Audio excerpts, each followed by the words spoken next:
లూకా సువార్త 18వ అధ్యాయంలో 8వ వచనం 4వ లైన్లో, ఆయనను మనుష్య కుమారుడు వచ్చున్నప్పుడు ఆయన భూమి మీద విశ్వాసము కనుగొనునా అని ఆ విశ్వాసము అన్నాడు.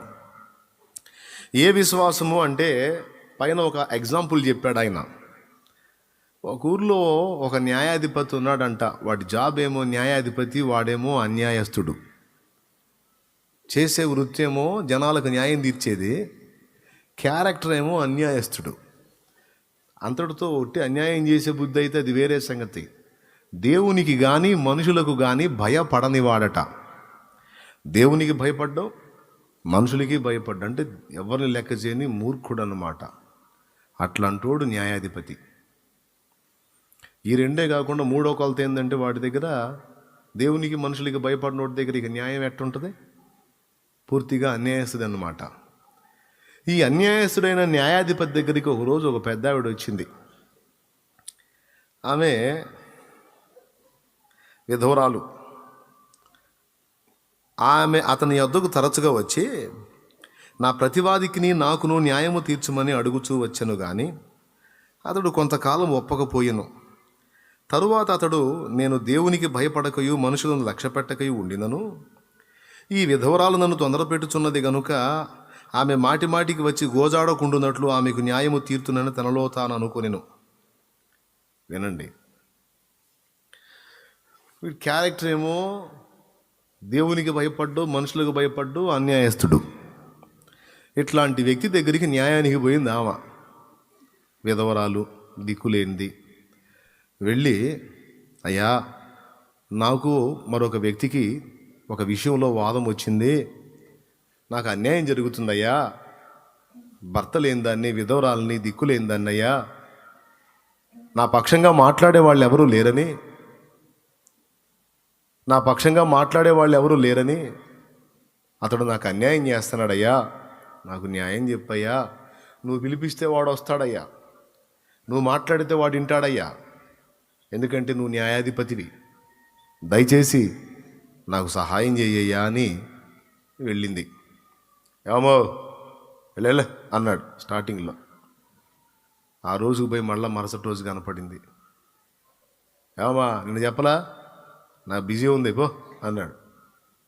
కొంతకాలము ఒప్పకపోయాను అంటే పట్టించుకోవాలా, అవన్నీ నాకు టైంలో వెళ్ళపో, వెళ్ళవమ్మా వెళ్ళు, ఓకేనా, వెళ్ళిపోయింది. మళ్ళీ మరుసటి రోజు వచ్చి, అయ్యా అంది. ఏమా 3 సార్లు చెప్పా, బుద్ధి లేదా, రావద్దని చెబుతుంటే ఏంది నువ్వు, వెళ్ళా. అలాగేనయ్యా వెళ్ళింది. మళ్ళీ 4వ రోజు కూడా కనుక, అయ్యా నాకు న్యాయం తీర్చయ్యా.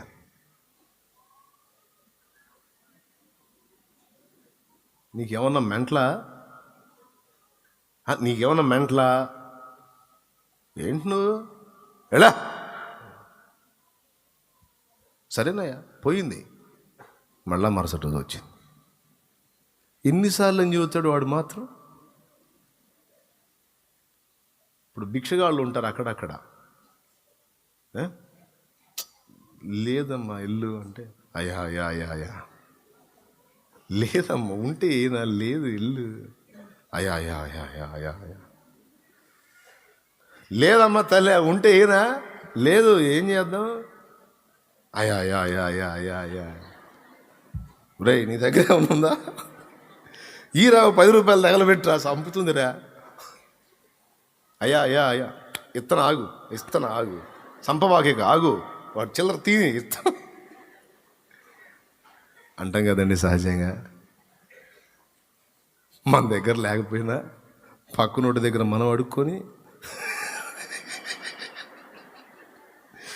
ఆమె ఆ కారు బయట ఉండి, ఆ సెంటర్లో ఉండి, ఆ బయట ఉండి ఆమె అడుగుతుంటే, ఆమె బయట ఉండి ముష్టెత్తుంటే కారులో చిల్లర లేక మన పక్కోడి దగ్గర ముష్టెత్తు, వాడిచ్చింది తీసుకొని ఇచ్చి, అయ్యా ఇప్పుడు నీకు 10 రూపాయలు రుణస్తున్నాయి, ధర్మప్రభువి, ఆ పోడు నుంచి నన్ను కాపాడావు, లేకపోతే ఈ సిగ్నల్ ఇప్పట్లో పడేటట్లేదు, నన్ను సాగు కొట్టేది. అవునా?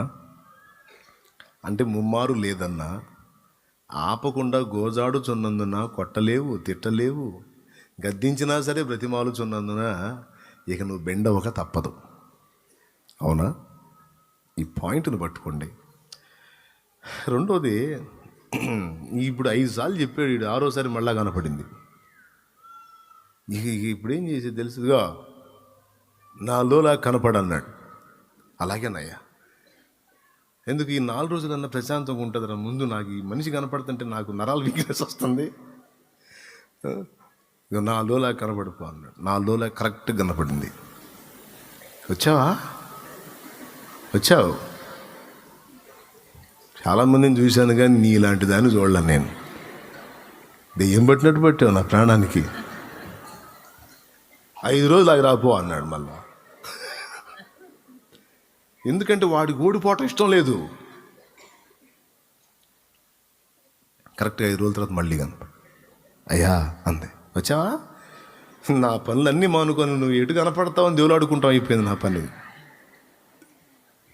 ఆ గేటుకు వస్తావో ఈ గేటుకు వస్తావో అర్థం కాకుండా ఎటో ఒకటి రావాలని పొద్దున్న నుంచి ఎదురు చూస్తున్నా నీకోసం. పిచ్చెక్కిచ్చావు కదే తల్లే, నా ప్రాణం తీస్తున్నావు. ఒరేయ్, వాడెవడో తన్ని తీసారండి. నా ప్రాణం తీస్తుంది. గద్దిస్తే అయ్యా అంటుంది, కొట్టబోతే ఇసుక్కోపోతే అయ్యా అంటుంది. వాడు అంతు తేలుస్తా వాడిని పట్టరాంట్రా అని ఫిక్స్ అయిపోయాడు. ఈ మాట నేను చెప్పలా, యేసయ్యే అన్యాయస్థుడైన న్యాయాధిపతి. ఒక రకంగా చెప్పాలంటే వాడు ఒక ఎడారిలో నీళ్ళు వస్తాయా? తెప్పించింది ముసలమ్మ. స్తోత్రం చెప్పండి. బండ జలాలు ఇచ్చిద్దా? ఇయ్యదు. తెప్పించింది ముసలమ్మ. ఏమంటారు కాదా? రాతి నేల ఫలం ఇచ్చిద్దా? ఫలం ఇచ్చిద్దా? రాతి నేల ఇప్పించింది ముసలమ్మ. విధవరాలు, పెద్ద ఆవిడ. ఏమండి, దీని అంతటికి హైలైట్ ఏంటంటే విశ్వాసం అండి. దానికి ఉన్న దమ్ము అదండి. విశ్వాసానికి ఉన్న దమ్ము అది.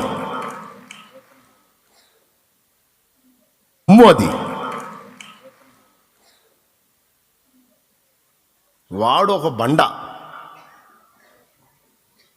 అయితేనే నాకు నీళ్ళు ఇచ్చిద్ది, నేను విశ్వసిస్తున్నానని పట్టుబట్టి సాధించి ఆ బండలాంటి గుండె కరగదీసి వాడు హెల్ప్ చేసేటట్టు వాడిని తయారు చేసింది విశ్వాసము. విసుగు చెందని విశ్వాసం, పట్టుదల కలిగిన విశ్వాసం, కార్యాన్ని సాధించడానికి అవసరమైన దీక్ష కలిగిన విశ్వాసం.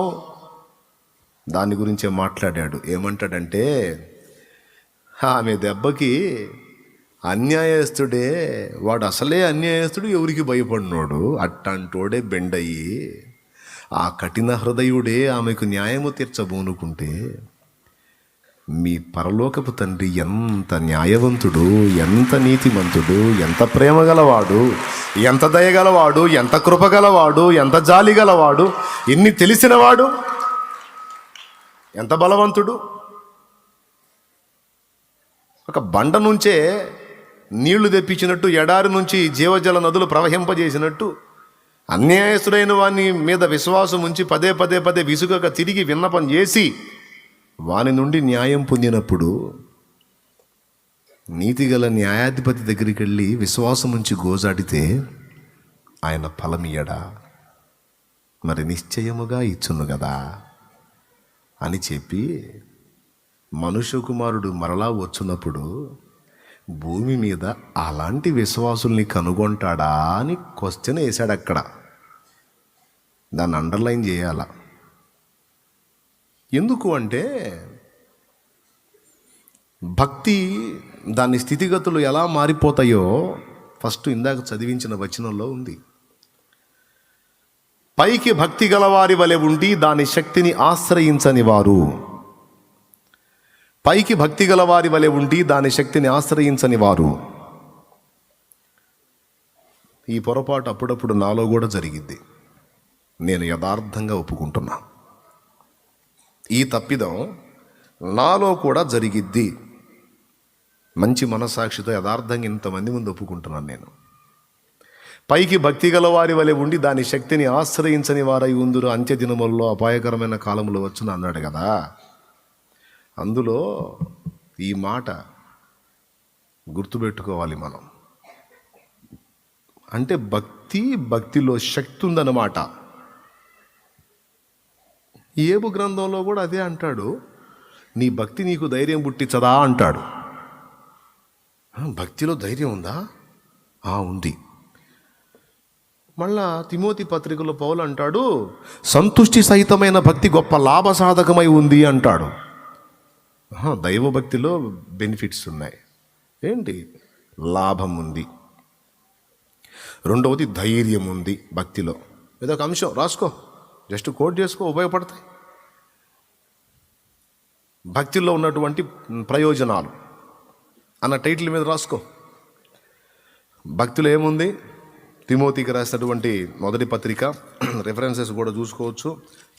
కొంతమంది యోబు గ్రంథం వెతుక్కోండి,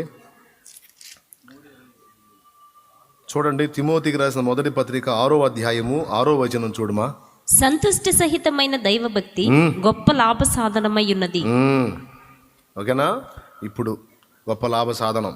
ఓకే, లాభ సాధనం అండర్లైన్ కొట్టాల. దైవభక్తి. యోబు గ్రంథం కనపడిందా నాయన? 4వ అధ్యాయం 6వ వచనం. 3:25లో ఏది వచ్చునని నేను బహుగా భయపడుతున్నా, అదే నాకు సంభవించిందని ఉంటుంది. అబ్బాయి 4వ అధ్యాయము 6వ వచనం. నీ భక్తి నీకు ధైర్యము పుట్టించదా? ఎలీఫజ్ గారు అంటున్నాడు. అంటే భక్తిలో ధైర్యం ఉందన్నమాట. రాసుకో. తిమోతికి రాసిన మొదటి పత్రిక 4వ అధ్యాయము 8వ వచనం కూడా చూడు తల్లి. 7-8 వచనాలు చూడు. అపవిత్రములైన ముసలమ్మ ముచ్చట్లను విసర్జించి దేవభక్తి విషయములో నీకు నీవే సాధకము చేసుకొనుము. చూడండి, ఉంది. అపవిత్రములైన ముసలమ్మ ముచ్చట్లను విసర్జించి దేవభక్తి విషయములో నీకు నీవే సాధకము చేసుకొనుము. శరీర సంబంధమైన సాధకము కొంచెము మట్టుకే ప్రయోజనకరమవును గాని దైవభక్తి ఎప్పటి జీవం విషయంలోనూ రాబో జీవం విషయంలోనూ వాగ్దానముతో కూడినదినందున అది అన్ని విషయములలో ప్రయోజనకరము అన్నాడు. ఏమయ్యా? ఇప్పుడు చెప్పండి, భక్తిలో ఏముంది? లాభం ఉంది. భక్తిలో ఏముంది? శక్తి అంటారు, ధైర్యం ఉంది. రైట్. భక్తి, దైవభక్తి అన్ని విషయములలో ప్రయోజనకరం. ఇప్పుడు తిమోతికి రాసిన 2వ పత్రిక 3వ అధ్యాయము 5 చదవండి. అక్కడ శక్తి అంటాడు, అది రిఫరెన్స్. పైకి భక్తి గల వారి వలె ఉండి దాని శక్తిని ఆశ్రయించని వారు. పైకి భక్తి గల వారి వలె ఉండి దాని శక్తిని ఆశ్రయించని వారునై ఉందురు. ఇట్టి వారికి విముఖుడవై ఉండు నాయనా అన్నాడు. వాళ్ళతో నువ్వు ఏకీభవించొద్దు. భక్తి చేయటం కాదురా, దాని శక్తిని నువ్వు అనుభవించాలి, లోకానికి కూడా చూపించాలి రయ్యా అంటాడు. అది అది అది అది అది కొరింథీ పత్రికలో అంటాడు, నేను వచ్చి వారి మాటలను కాదు వారి శక్తినే తెలుసుకుందును. దేవుని రాజ్యము మాటలతో కాదు శక్తితో ఉందన్నాడు. శక్తి ఉత్పన్నం కావాలంటే భక్తి కావాలి. దేవునికి స్తోత్రం.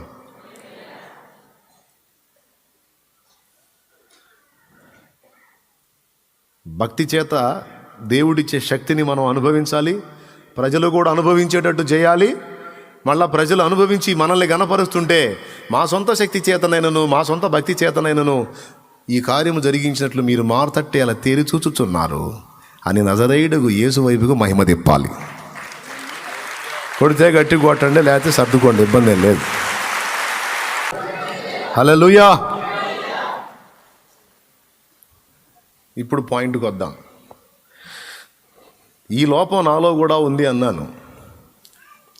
కొన్నిసార్లు మన దృష్టి మళ్ళిస్తాడండి లూసి, మన దృష్టి మళ్ళిస్తాడు వాడు.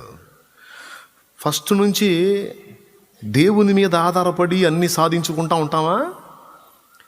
కొద్ది కాలం గడిచిన తర్వాత అన్నీ పొందేసుకున్న తర్వాత ఆటోమేటిక్గా చిన్నగా దేవుని వైపు నుంచి మన సామర్థ్యం మీదకి దృష్టి మళ్ళిద్ది.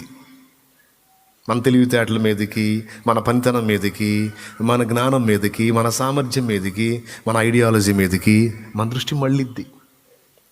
అదే దరిద్రం. ఓకే, అట్లా మళ్ళకూడదు. ప్రారంభంలో ఏ పాదాలు పట్టుకొని ప్రతిదీ పొందుకున్నావో ఊపిరి పోయేంత వరకు కూడా ఆ పాదాలు వదలకూడదు. కానీ కొంత ప్రయాణం చేసిన తర్వాత ఆ మైండ్ మారిపోయి మానవ సంబంధమైనటువంటి ఆలోచనల్లోకి, ప్రయాసల్లోకి, టెన్షన్స్లోకి, ఒత్తిడిలోకి వెళ్ళిన అనుభవాలు నేను అనుభవించా. చంప మీద లాగా ఒకటి పీకినట్టు దేవుడు మాట్లాడుతున్నాడు నీతోనూ నాతోనూ కూడా. ప్రార్థన చేసుకున్నాక నాతో కూడా మాట్లాడని ఇదే, ఒరే బుజ్జాయే, నా పాదాల దగ్గరకు వచ్చి మోకాళ్ళుని ప్రతిదీ గోజాడి పొందుకొని నువ్వు ఊహనైనా ఊహించని కార్యాలు చూసావు కదరా బుజ్జాయే, ఇప్పుడెందుకురా మళ్ళా అక్కడిక్కడ చూస్తావు? ఇప్పుడెందుకురా వాళ్ళ మీద వీళ్ళ మీద పడతావు? ఇప్పుడెందుకురా వాళ్ళని వీళ్ళని హడావుడి చేస్తావు? ఒరే బుజ్జాయ్ అని నాతో మాట్లాడుతున్నాడు. మీతో కూడా మాట్లాడితే స్తోత్రం. రారా, నా కాళ్ళ దగ్గరికే రాయ్యా, రా నా పాదాల దగ్గరికి రారా బుజ్జాయ్. ప్రతి కార్యమును సాధించి నీకు ఇచ్చువాడును నేను. హల్లెలూయా.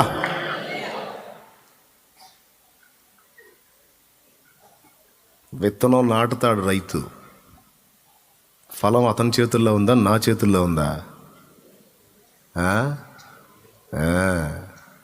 ఒక తెగులు పంపిస్తే అబ్బాయి ఎన్ని ఎరువులు వేసినా బుసే,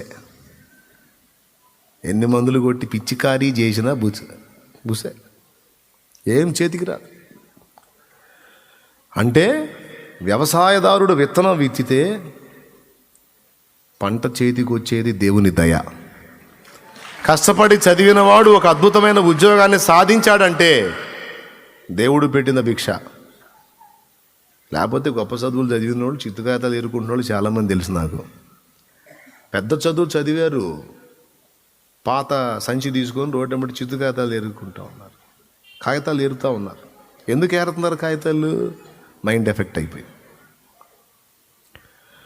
కొంతమంది గొప్ప చదువులు చదివి కూడా నిష్ప్రయోజనం అయిపోయి ఏ ఫలము లేకుండా దుఃఖపడుతున్న వాళ్ళు ఉన్నారు. ప్రియులారా, వ్యవసాయదారుడైనా, ఉద్యోగస్తుడైనా, మానవ సంబంధమైన ప్రయత్నాల్లో ప్రయాణం చేసేవాళ్ళు చాలా వరకు ఎవరైనా ఏదైనా పొందారంటే దేవుని దయ, దేవుని దానం.